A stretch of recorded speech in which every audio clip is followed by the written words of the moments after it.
Hello friends, welcome to my channel. இன்றைக்கி வந்து பார்த்திங்க அப்படின்னா நம்ம ஒரு ட்ரேசிங் வந்து எப்படி நம்ம ஸ்லீவ்க்கு பண்ண போகிறோம் அப்படின்றத நம்ம ஸ்க்ராட்ச்லேருந்து வந்து பார்க்க போகிறோம். ஃபஸ்ட்டு வந்து பார்த்திங்க அப்படின்னா இந்த ஸ்லீவுக்கு தான் நம்ம வந்து ஒர்க் பண்ண போகிறோம். இதுக்கு வந்து பார்த்திங்க அப்படின்னா நமக்கு வந்து சென்டரில் மட்டும்தான் வந்து இந்த டிசைன் வந்து வரப்போகுது. ஸோ நம்ம அதனால் சின்னதாக வந்து ஒரு ட்ரேசிங் பேப்பர் வந்து கட் பண்ணி எடுத்து வச்சுருக்கோம். ஸோ அதுக்கு எப்படி நம்ம வந்து வரையலான்றதை பார்க்கலாம். ஆல்ரெடி கேலரியில் வந்து ஃபோட்டோ இருக்குது. இந்த இமேஜ் தான் வந்து நம்ம வந்து ட்ரா பண்ண போகிறோம். ஸோ இதுக்கு வந்து பார்த்திங்க அப்படின்னா அந்த பேப்பர் காப்பி ஆப்குள்ளே நம்ம போய்க்கலாம்.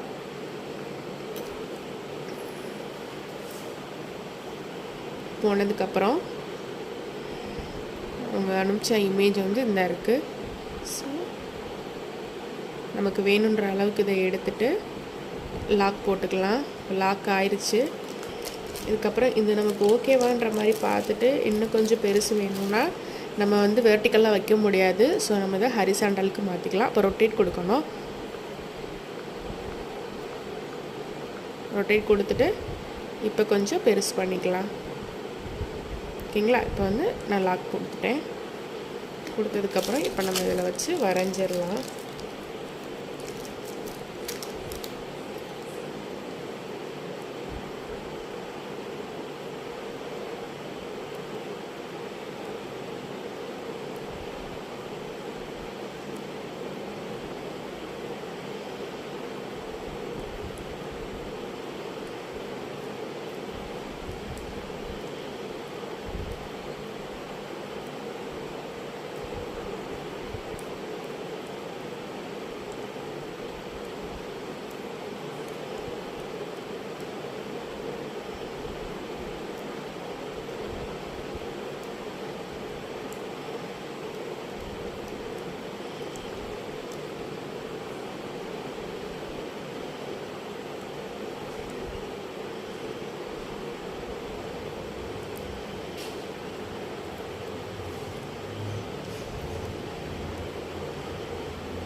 ஓகேங்களா? இந்த மாதிரி நம்ம வரைஞ்சி எடுத்துட்டோம். எடுத்ததுக்கப்புறமா இப்போ நம்ம ட்ரேஸ் பண்ண போகிறோம். அப்படி நம்ம ட்ரேஸ் பண்ணலாம் அப்படின்றத பார்க்கலாம். இப்போ ஸ்லீவை பொறுத்த வரைக்கும் கீழே ஒரு 1/4 இன்ச்சுக்கு வந்து நம்ம தையலுக்காக விடுவாங்க. ஸோ வந்து பார்த்திங்க அப்படின்னா நம்ம சென்டர் பாயிண்ட்டை மட்டும் மார்க் பண்ணிவிட்டு அதுக்கு மேலே வந்து போட்டு நம்ம ட்ரேஸ் பண்ணி எடுத்துடலாம்.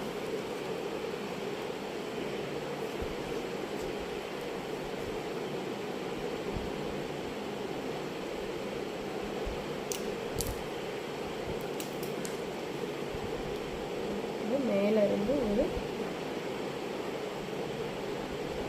4 வந்து வைக்கிறேன்.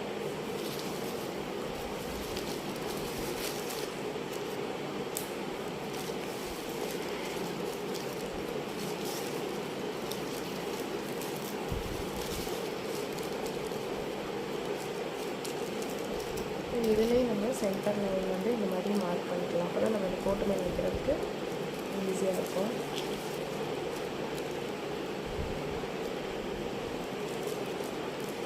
கார்பன் பேப்பர் வந்து இந்த மாதிரி தான் நம்ம வைக்கணும். இந்த மாதிரி வேர்டிங்ஸ் இருக்கிறது நம்மளை பார்த்த மாதிரி இருக்கணும். இந்த மாதிரி இங்க் மாதிரி இருக்கும். தொட்டு பார்த்தீங்கனாலே உங்களுக்கே தெரியும், பிசு பிசுன்னு இருக்கும்.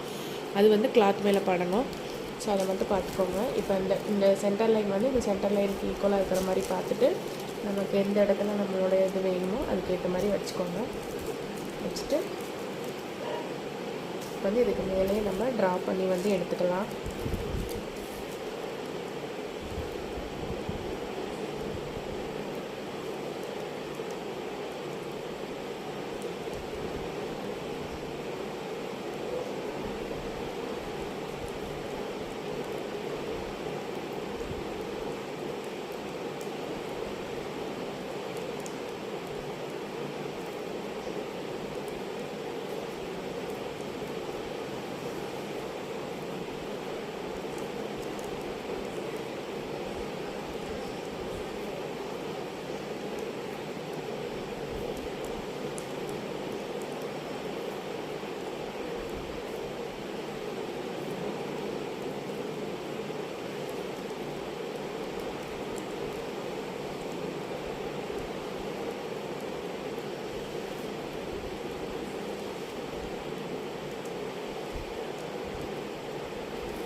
வரைஞ்சிட்டோம். இப்போ நம்ம எடுத்துகிட்டு பார்ப்போம். தெரியுதா உங்களுக்கு? நான் ஜூம் பண்ணி கூட காட்டுறேன். ஓகேங்களா?